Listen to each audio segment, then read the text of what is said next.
Deep in the heart of Kansas, on the outskirts of the tiny, unassuming town of Stull, lies a place cloaked in shadow and fear. Stull Cemetery, a weathered patch of land surrounded by brittle dead trees, is a place few dare to visit. Its reputation is whispered in hushed tones. The gateway to hell, they call it. Strange disappearances, chilling apparitions, and the whispers carried on the wind have plagued the cemetery for generations. For Darren, a college freshman home for fall break, it was nothing but a small town superstition. Darren was the type to laugh in the face of fear. He prided himself on debunking myths and scaring his friends with tales of courage. So when his high school buddy Alex dared him to explore Stull Cemetery after dark, he accepted without hesitation. The old iron bars were twisted as if by some enormous force, and a faded sign dangled precariously, the words barely legible, "No trespassing after sunset." "This is so cliche," Darren scoffed, pulling out his phone to record his adventure. "I'm about to prove that there's nothing here but old graves and overactive imaginations." Alex hesitated. "You sure about this? My cousin said she saw ghosts, demons." "Give me a break," Darren cut him off. He clicked on his flashlight and stepped inside, leaving Alex standing nervously by the car. The moment Darren crossed the threshold, the air seemed to change. It wasn't just cold, it was suffocating. The flashlight beam cut through the darkness, illuminating crooked headstones. Some were so old the inscriptions were worn smooth. The ground beneath his feet was uneven, almost as if it were shifting. Darren felt a pang of unease but shook it off. He wandered deeper into the cemetery, calling out into the darkness for effect. "Hello? Anyone here? Maybe the devil wants to give me a tour." His voice echoed unnaturally, as though the cemetery were swallowing the sound. Then, the first sound came, a faint crunch of leaves behind him. Darren stopped. "Alex?" he called, turning around.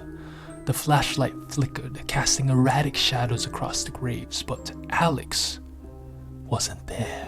Darren was alone. He forced a laugh, probably a raccoon or something, he muttered, though his heart began to race.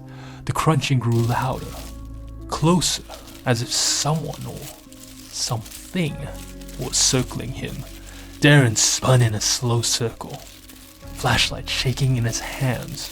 The shadows seemed to shift unnaturally, stretching and twisting toward him. "Stop messing around," he shouted, his voice cracking. The crunching stopped, and for a moment, there was silence. Then came the whisper, low and guttural and impossibly close. "Why are you here?" Darren froze. The voice didn't come from behind or beside him. It was inside his ear. "Who's there?" he yelled, backing away. The whisper came again, louder this time, hissing his name. "Darren. Darren. Run." The flashlight flickered violently before going out entirely. Plunged into darkness, Darren's breathing turned into panic gasps.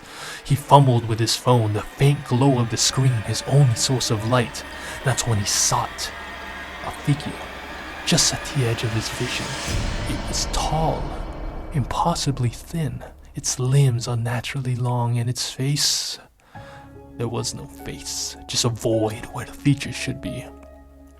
Darren bolted, running blindly through the cemetery. The whispers followed, growing louder, more insistent. A multitude of voices now. "We shouldn't have come. You can't leave. Stay with us. Stay with us." He tripped over a root, falling hard onto the frozen ground. As he scrambled to his feet, he felt something icy and sharp grip his ankle, pulling him back. He screamed, kicking wildly, and the grip released. Staggering forward, he spotted the gate ahead, a narrow sliver of salvation. He pushed himself harder, the whispers now screaming in his ear. With a final burst of strength, Darren threw himself through the gate and collapsed onto the other side. The whispers stopped. The air was still.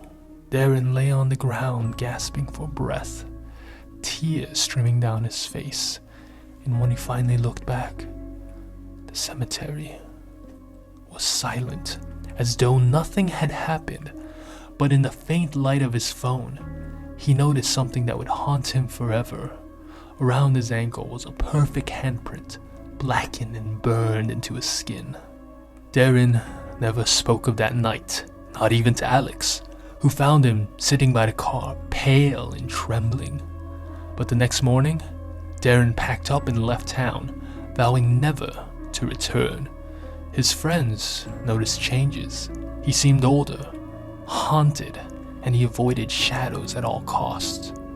Years later, a group of ghost hunters visited Stull Cemetery. They claimed to hear whispers and recorded footage of strange, shadowy figures. But the most chilling discovery came from one of their recordings. A low, guttural voice repeating a single word.